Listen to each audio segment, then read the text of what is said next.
from Castle Goring, from Nikki and from me, on today, which is my 72nd birthday. I find it incredible that I am 72. I have to tell you, nobody's more surprised than I am.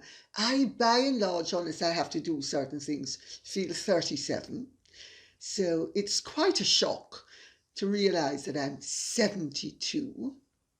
However, I have to say I look back on my life, and I'll only take a few seconds with this. So those of you who want me to get to the nitty-gritty, exercise just a teensy bit of patience, and please bear with this old lady who is just indulging herself for a minute about the wonders of life, really. Because I have to tell you, I have had a life that I find unbelievable. I mean, I look back on my life, I think, oh, did I lead that life? My goodness, it certainly has been eventful, to put it mildly. And I have to say, I've been incredibly lucky, because even my bad luck has turned out to work to my advantage.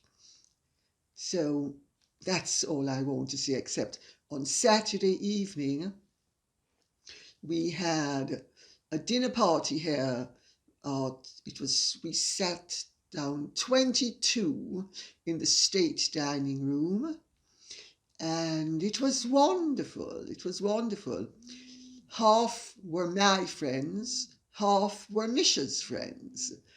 And we all celebrated my birthday, and the youngsters gave me beautiful flowers and other nice presents as well. And my somewhat older group of friends, some not that much older than Misha's group of friends, but some more my age, also gave me some lovely presents, none of which I have opened yet. I am going to open them after making this video. And the place is groaning from the wonderments of flowers as well. Beautiful arrangements that I've been sent. So thank you to everybody who sent them.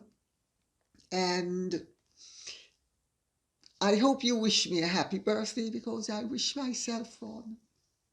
And tonight I go out with my son for dinner. Isn't that sweet? And to those of you who have asked about whether the children could actually do a video with me, they are both going to be here later on in the week. And so I am going to try to get us together to just do a quick little visit. Okay? So having said all of that, I will now plunge in. Angel Light says, Lady C, I saw on Neil Sean's Daily News Headlines YouTube channel, which is rather reputable, that William and Kate did get invites to Obama's birthday party. They could not attend, but nevertheless they were invited. I haven't heard anyone else, even you, mention it. Even Chrissy Teigen got invited, so it's not like everyone invited was high class or pretending to be. Oh dear. Oh. But no Harkles on the list. She is, of course, blaming the royal family for the no invitation situation. But we've all heard that boring old tune before. What do you think? Well, first of all, of course, we know that the royal family is to blame for anything that goes wrong in Meghan's life. Of course they're to blame. She married down. You need to remember that. She honoured them with her presence. She married down. Of course they're to blame. Well, I hadn't mentioned it. I had heard because, as you might be aware, I was sidetracked a teensy-weensy bit by other matters, which I am still doing research into. And yeah, I had heard that Catherine and William had been asked, and they declined. Of course they were going to decline.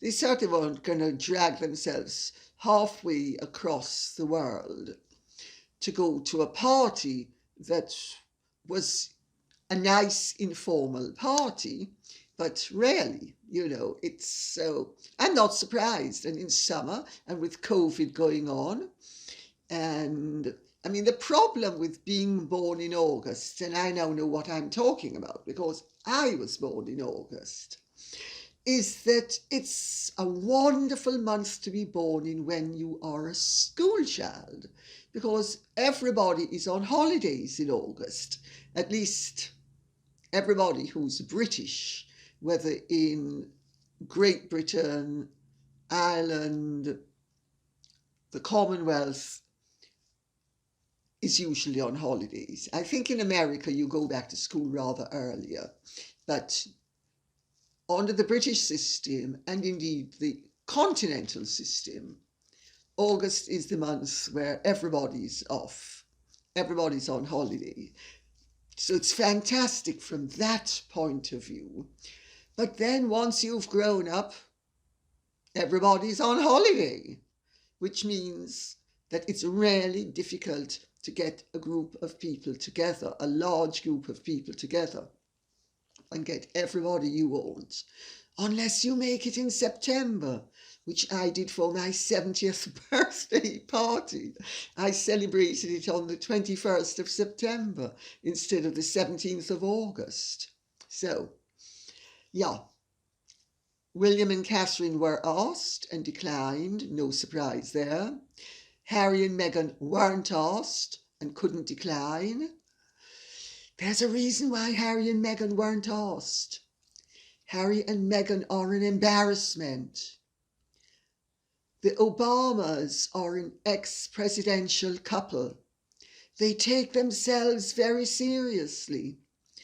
He was a head of state. She was his consort. They're not going to be mixing willingly with people who are déclassés. Harry and Meghan have rendered themselves déclassés in the manner of bolting and subsequent to bolting. Had they bolted and said, we want a life abroad, we want a different life, we want to be independent, and then hurled no stones at the royal family, they would have retained their status. They lost their status as soon as they started to hurl stones. People don't care whether they are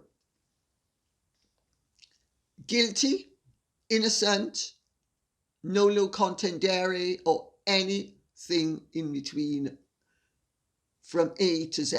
Nobody cares. All people of stature care about is that, as Mrs. Patrick Campbell used to say, you don't frighten the horses. They have rendered themselves persona non grata, as I have tried to point out to you before.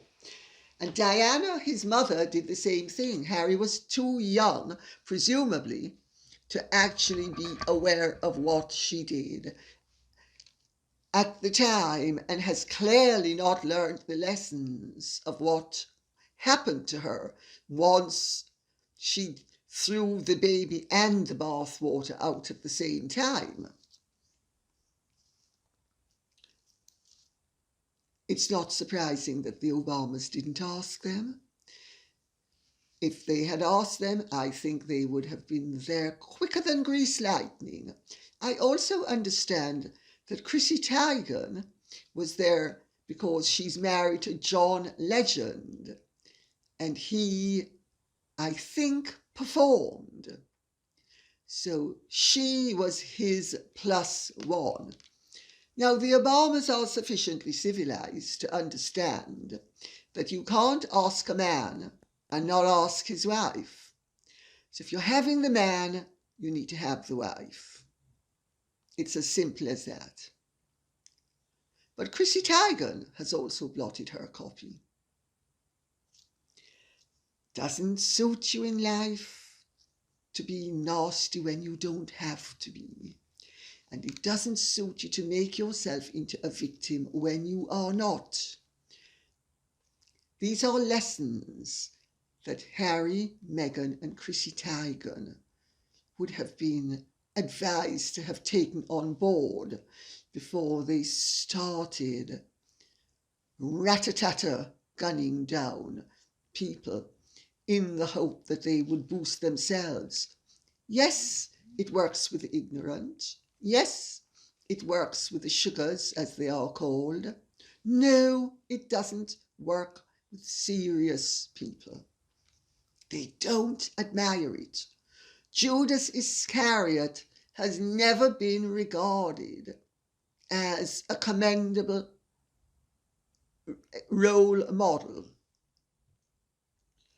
May Dewis says, "Hi there from Malaysia. It's always a pleasure to watch you on your show. Thank you very much. You're one of the most engaging and elucidating people on social media." Oh dear, my gosh. Mickey, come and help Matty. Her head is swelling. Thank you. I have a question on the rumour that Meghan Markle and her sister-in-law, Kate Middleton, quote unquote, are actually getting along really well and have been in touch more often, end of quotes, per US Weekly. And that, quotations again, Markle has reportedly been talking to Middleton about working together on a Netflix documentary focusing on Middleton, especially her charity work. The source went on to say that Kate is very flattered and it's all very positive between them. Per www.vanityfair.com.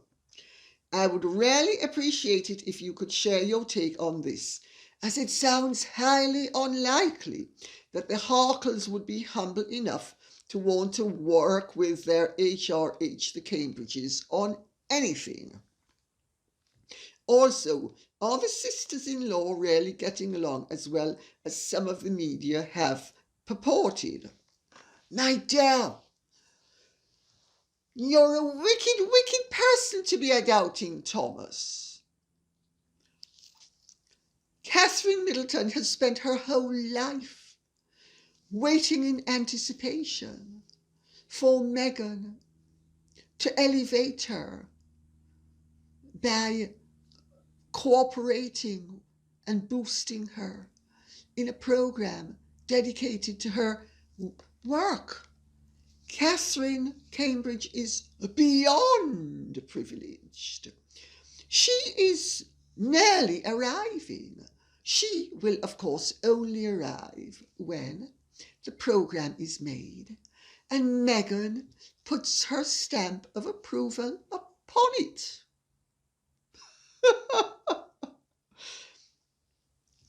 You say this came from Vanity Fair. Well, doesn't that tell you all you need to know? My understanding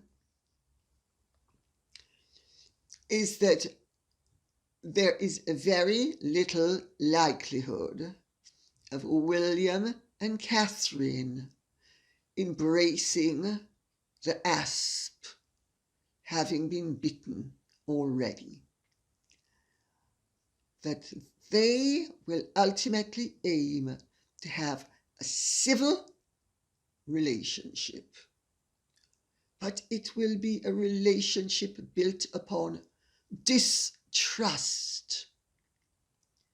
It will be a relationship built upon experience. And remember the saying, experience teacheth wisdom? And once bitten, twice shy? Neither William nor Catherine is a fool. Notice whence these stories originate. Not from Kensington Palace, from Vanity Fair. Becky Sharp. Becky Sharp is at work again. Becky Sharp has come back from Brussels and she's now in Britain and she's milking the situation. Oh, sorry. I confused Thackeray with Sunshine Sacks. Sorry, my mistake. Do you think I've got the message across at how completely ridiculous all of this is? I hope you've got the message. Bronte Girl 509 says, what is the deal with Meghan Markle and the blurry picture of Lilibet on her desk in that silly birthday video? I find this so ridiculous. Not only you, sweetie pie, not only you. Are they stretching out their reveal of their daughter? What's next? A hand, a foot, the back of her head? Then a profile. Or perhaps it's something unfortunate with their daughter that they do not want to reveal to the public. What do you think? My understanding is that they have taken very good soundings with their PR people and they have withdrawn. They are hoping to boost the asking price by starving the desperate public. Because remember, everybody in the public is desperate to see Lily's picture. In fact, we all live in anticipation.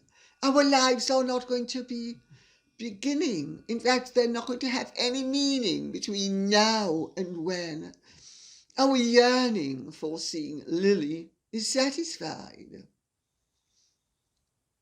That, at least, is their game plan. Well, it may work with their supporters, but I don't think it works for anybody else. I personally couldn't give a continental damn what the child looks like. It would have been nice if they had cared to show us a picture of the child and we could have clucked and said, oh, how sweet, because babies are, in my opinion, always sweet. I don't think I've ever seen a baby, even those that weren't so good looking, that didn't have something to recommend it. I think babies are rarely sweet. And I don't think I'm unique in that regard. So, I think it's all about the money, but it's also about the fact that they are aware that they are overexposed. And they are taking a good breather with relief. And they are absolutely delighted, my understanding is, that Uncle Andrew has been put in the frame to take some of the heat off them. Yes, the whole thing is ridiculous. You know, there are two sorts of girls, if girls are good looking. I said it in relation to one of the officials who was charged with, for one of the quangos, with overseeing the restoration works at Castle Goring. She was, I thought, very pretty. At the time she was 33. Blonde, blue-eyed, I thought very pretty. And I don't think I'm unfair. If you're not pretty, I'm not going to say you're pretty. And if you're pretty, even if I don't like you, I'm still going to say that you're pretty. I see no merit in denigrating people inaccurately. One can usually denigrate them with merit quite accurately if they deserve it. Anyway, this cow did everything in her power to thwart the process. And I said, and the architect, I should say, actually, was Danish. And he said, oh, she's not that pretty. She's a dime a dozen in Denmark. I said, well, we're not in Denmark, and I think she's pretty. But it doesn't alter the fact, I said, that she is an absolute cow. I said, but what it does explain is the sort of person she is, because I know some of my greatest friends have been some of the great beauties of the second half of the 20th century. And I've known some of the great beauties for the middle half of the 20th century. I've met various great beauties who were stunning. Hedy Lamarr was actually most likely, if not the best looking, one of the best looking. Elizabeth Taylor, Zsa Gabor. So, and some of my closest friends have been some of the greatest beauties of the latter part of the 20th century. And I'm here to tell you something. I have always observed since I was an adult, and I said it to the architect, I said, you know, the world divides up into two sorts of beautiful women. On the one hand, there are those who are appreciative of the fact that God gave them beauty, and they enjoy it. And the second type appreciates the power that they get from their beauty. I said, and take my word for it, that cow makes her husband crawl on his belly, and once every 3 months she obliges with a curled lip and pretended suffering. I said, I could be doing her a grave injustice, but that's my opinion of her. I think that Meghan Markle is the latter type, but I don't think that she plays such a stupid game as to make it that obvious. But she is, because really in life we have the power to endow and the power to withhold. People who don't have the power to endow or can't be bothered to endow, and anybody, I think, does have the power to endow. You simply need to gather it up from within yourself.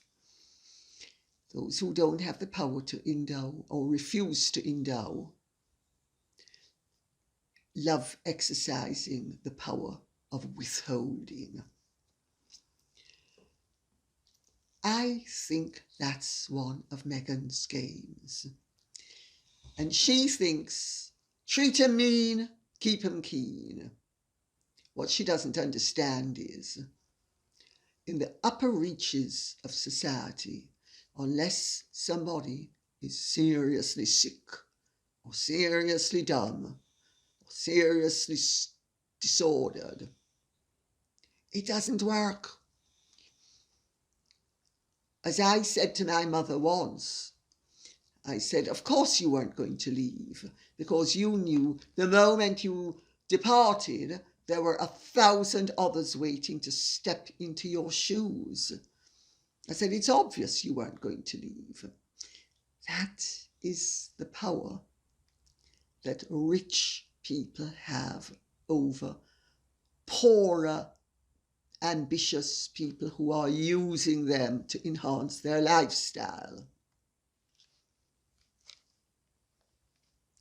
I think that this is a tactic that is at play here, including with the photograph.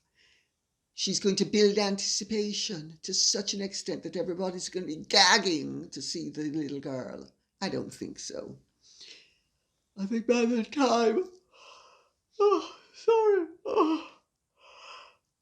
by the time she gets around to showing it, women are so bored and tired of the game that if we're not sleeping, we're going to be yawning. That's my take on it. Sam Smith says, read Virginia Roberts' memoir, The Billionaire's Playboy Club. In it, this child, quote unquote, tells how she lived with a 65-year-old pimp for 6 months when she was 13 years old. Sam Smith, thanks for the tip. I didn't even know that the book was available to be read. And thanks to you, I discovered that it was available to be read.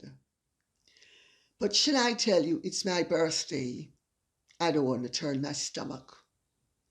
So I'm going to give it a big miss today. And I hope that with a bit of luck, I'll be able to, if not give the whole thing a miss in future, I'll be able to give it as wide a berth as I can possibly engineer without disrespecting you, the viewer. To make myself clear, if it hasn't come across already, I deplore the whole situation. Whether Prince Andrew had Congress with that girl or not, I deplore the whole situation. If he did, I deplore his part in it. If he didn't, I deplore her part in it. If they did it as a joint enterprise, I deplore both their parts in it. I'm basically a good Catholic girl who likes missionaries. I'm very uncomplicated. Like most Catholics, I also can accommodate people committing certain sorts of sins. But distastefulness, I am afraid, is not one of them. I don't like distastefulness. So, if I may, I'm going to come off the subject now and go to what Andrew Seal says. Hi, Lady C. I saw the GB News interview with Thomas Markle, and he seemed to be in denial around Meghan, parking the blame at Harry's and Soho House's feet. What was Thomas's relationship with Trevor Engelson? I suspect very similar to Harry, in which case that would be an interesting question to watch him respond to. Certainly there is not much online I can find. Keep up the well-considered and researched videos, always entertaining and informative. Thank you very much, Andrew Seal. And actually, you are wrong. Thomas Markle and Trevor Engelson enjoyed a very good relationship. Thomas Markle helped to pay for the wedding. Thomas Markle was at the wedding. He liked his son-in-law. and his son-in-law liked him. One of my oldest friends is a very old friend of somebody who knows Thomas Markle very well and knows Meghan very well from her childhood. She only has praise to sing about Thomas Markle. I might at some point in the future go into greater depth on this matter, meaning her take and experience of Thomas Markle. It will only be positive, I hasten to add from now. And I know as a fact that Thomas Markle and his first son-in-law got along very well. Thomas was a very good father-in-law, and Trevor Engelson was a good son-in-law. And both he and Doria were absolutely thrilled that Meghan had married up, which she did, until, of course, she moved to Canada into a higher stratosphere, let's put it that way, at which point Trevor Engelson needed to be got rid of, and she duly dispatched her rings back to him in an envelope, peremptorily and with absolutely no warning. And it's all there in my book, Meghan and Harry, the real story. So I can only imagine that you did not read my book, which is okay. You don't have to have read my book. It's fine. But I will say, if you want to get to the heart of the matter of what Harry and Meghan are about as characters and personalities, read my book. Everything follows thereafter. Don Simon. Dear Lady C, I am 100% American, married 33 years to an English rose from Surrey. How charming.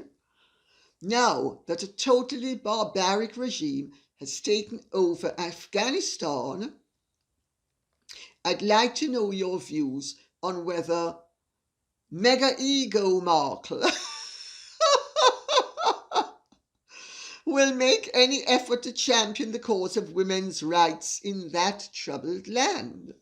Or is it just easier to snipe and virtue signal where a problem doesn't exist, rather than meaningfully do something where one really does exist? Sincerely, Don in Virginia, USA. Well, Mr. Simon,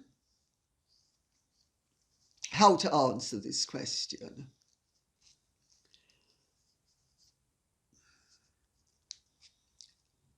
Afghanistan in the 19th century was known as the graveyard of empires. Nothing's changed. Afghanistan's topography makes it impossible for any invader to assume control of the country. The Afghan people can be governed only with their consent. This was all very carefully explained to me by Princess Noal of Afghanistan, the last king of Afghanistan's granddaughter. A few years ago, when we were all in Sweden for the King of Sweden's aunt's birthday party, and Noel and her husband Ali, who is the Crown Prince of Egypt, and we spent a lot of time together. There was a little clique of us that went and had lunches and dinners together and sight saw together, and lovely, lovely couple. Very intelligent. And I'll tell you what happened in Afghanistan. And I'll tell you why it happened and why it's always going to happen. Afghanistan is a very mountainous country.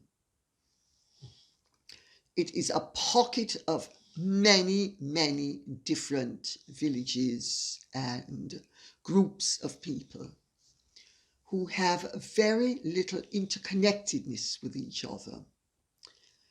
You have to go from one mountain to the other, down the valley, etc.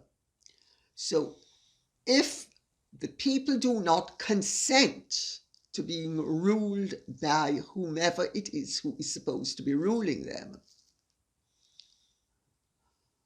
the system breaks down, because control cannot be exerted from on high. It needs to be by consent. The Americans understood this, because when they invaded and when they went back into Afghanistan, they asked the king to return. He had been deposed by his cousin, Prince Mohammed Daoud, who was a communist, if you can believe. Abolished the monarchy, so there was no longer a king, but he was the head of the country. It's another Philippe Egalité situation, except that he was successful. He abolished the monarchy, he became the leader. He didn't care whether he was called king or prince or just the leader. He cared about power. He was ultimately overthrown.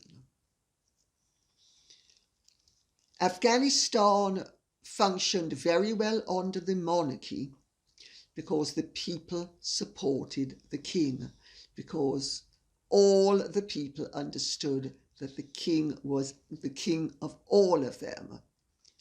When you get involved in countries like that, where you try to parachute in, as the Americans then did, another leader, immediately you have division. The Taliban, and I know this because my brother's law firm in 1981 and 1982 represented the Mujahideen. His law firm was the law firm that represented them. In those days, they were heroes because they were fighting against the Soviet occupation of Afghanistan. So they were heroes.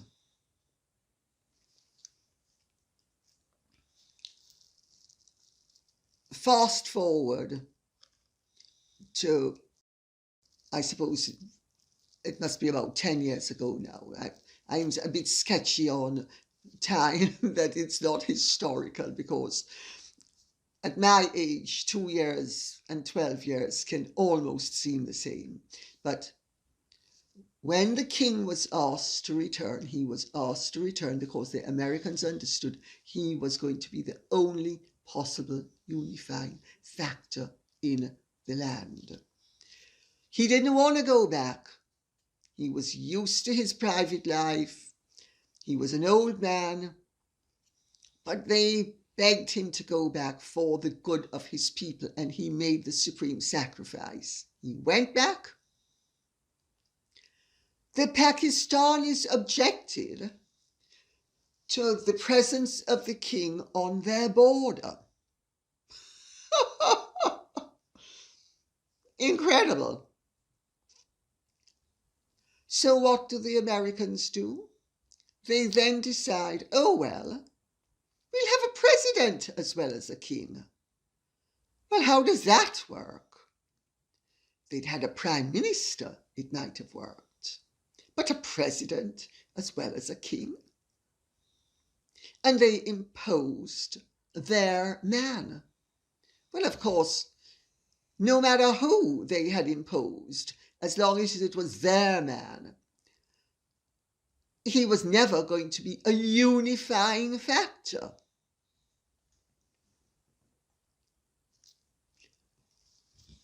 Will Meghan pitch up there? Very unlikely. I think she's very attached to her skin.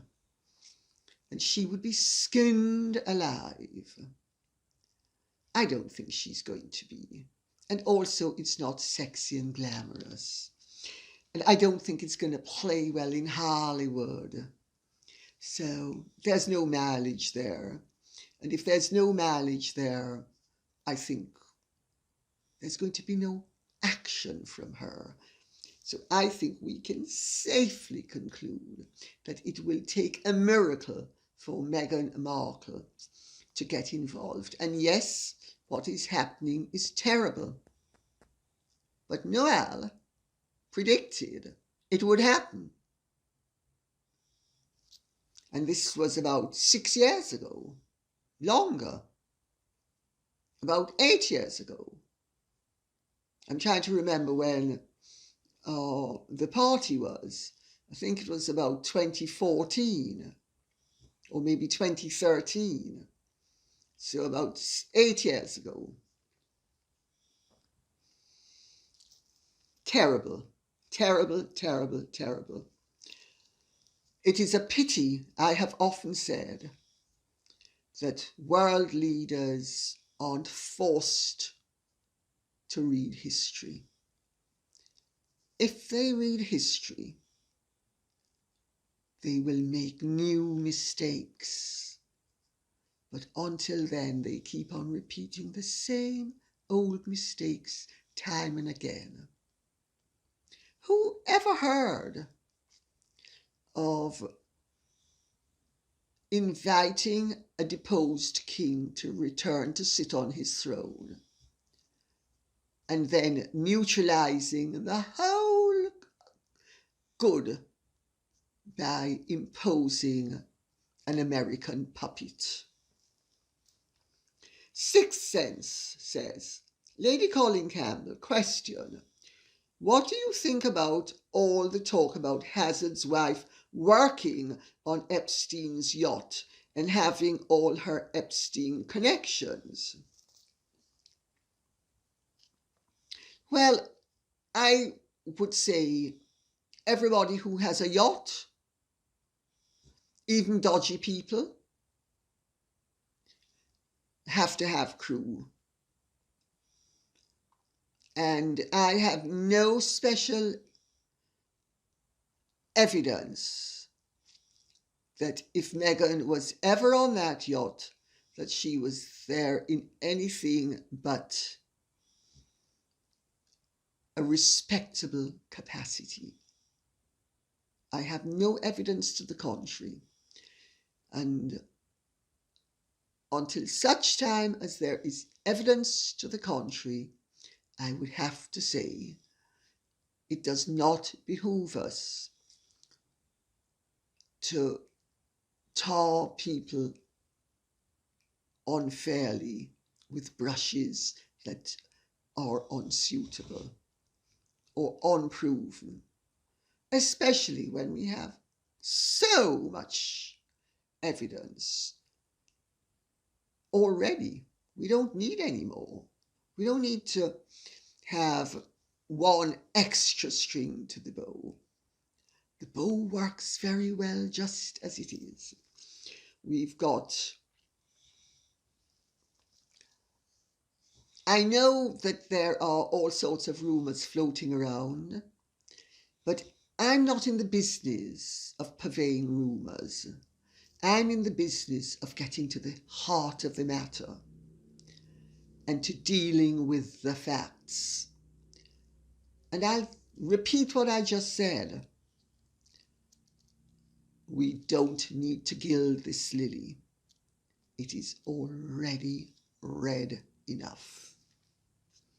Charles Spangberg says, Dear Lady C, are you aware of the YouTube interview that Nutmeg had with several other actors of Suits, in which she admitted to have cheated herself into the first small role by falsely stating she was a member of the Union of Screen Actors? After the film was shot, she told the casting director that she did not possess such union membership. It is mandatory for the film producer that all appearing actors are members. She then bluntly asked him to arrange for a union membership for her. He reluctantly did it in order not to put the production in problems afterwards. Is this another example of her manipulative nature? I am aware of that interview. I am aware of her admissions. I'm also aware of how proudly she crowed about having conned her way onto the set, jeopardized the whole production and the whole viability of the whole enterprise by lying, by deception, and effectively forced him into getting for her what she couldn't get for herself. Manipulative, obviously. Devious, without a doubt. Crooked, makes a corkscrew look straight. Clever, very. What can I say?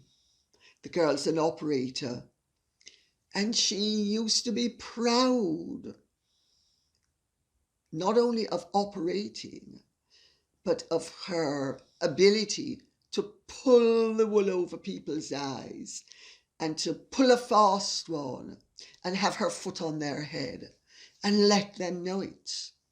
So these were in the days when she was still on the climb up. And so she was very affable about her failings. Now, of course, she doesn't have any failings. And now she'd like to expunge the record and rewrite history, and is doing it. But it doesn't alter the fact it's out there for all to see. Grace Park says, Dear Lady C, will your lovely sons, here we go. Will your lovely sons make an appearance in the near future?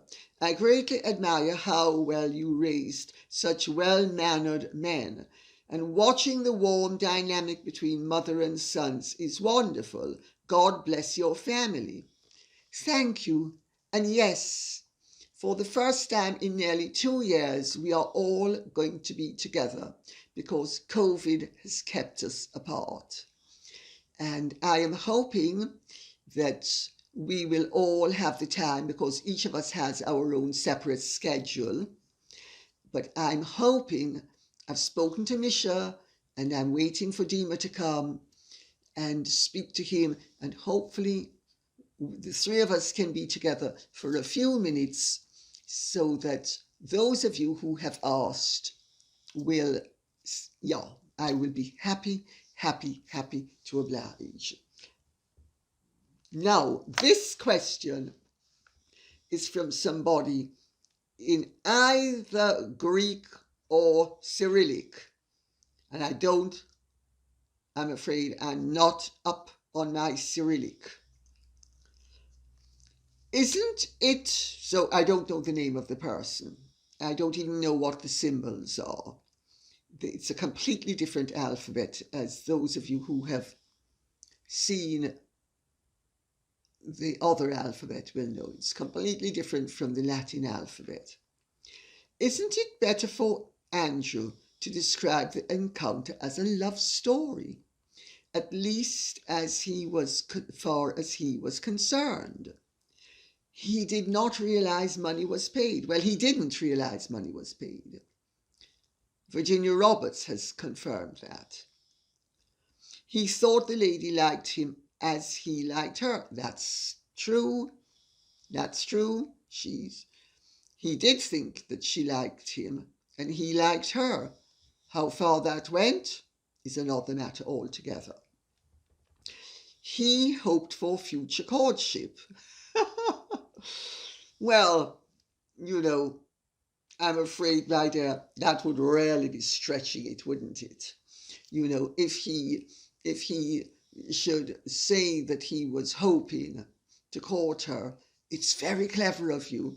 And of course, it would clean things up considerably for him. And who knows, that might be what was secretly in his heart. But I suspect if he's speaking the truth, it wasn't. And if he wasn't speaking the truth, it wasn't. So, and I don't think he's a clever enough liar, but you should be on his legal team. He hoped for future courtship. My goodness, you really are egging that pudding. I love you.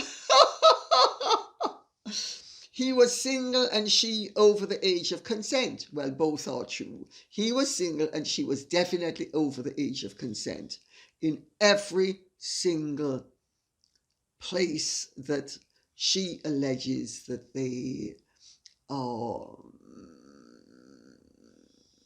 were together. Because, I should make the point here. You can be a minor and be over the age of consent. So the definition of child means, in America, that a child is able to give consent. It's just at what age does a child become able to give consent? In New York, it's 17. I am very uncomfortable, I have to tell you, using the word child, because I do not think they're children, and I think the law makes an ass of biology and itself by calling them children. The old word minor was infinitely better, because child has a far more specific meaning than a minor, and minor covers everything from infant up to the majority when somebody is officially an adult. But to continue the question. He was single and she over the age of consent. He is very upset the lady hated him so much. But that's it. I should think anybody's ego would take a battering if you discovered that somebody who, whether you did or didn't, that she finds you repellent, I should think your ego would take a real battering. But maybe not, because Andrew is thicker than 2 bricks. He's also very arrogant. But he has other virtues. But we're not going there.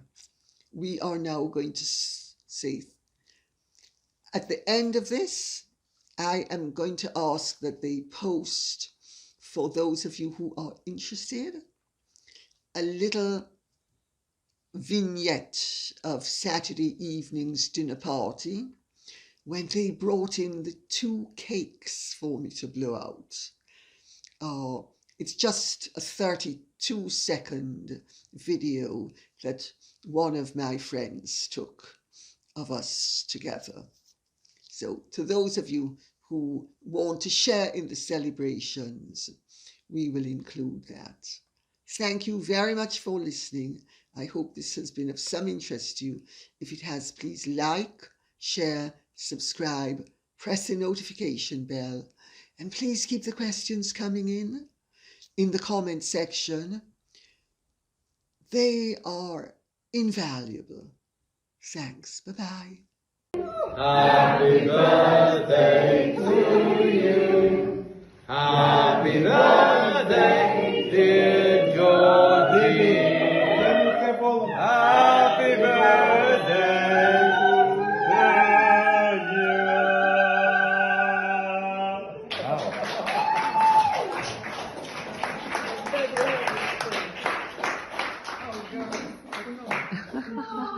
Fantastic. Go for it. Brilliant.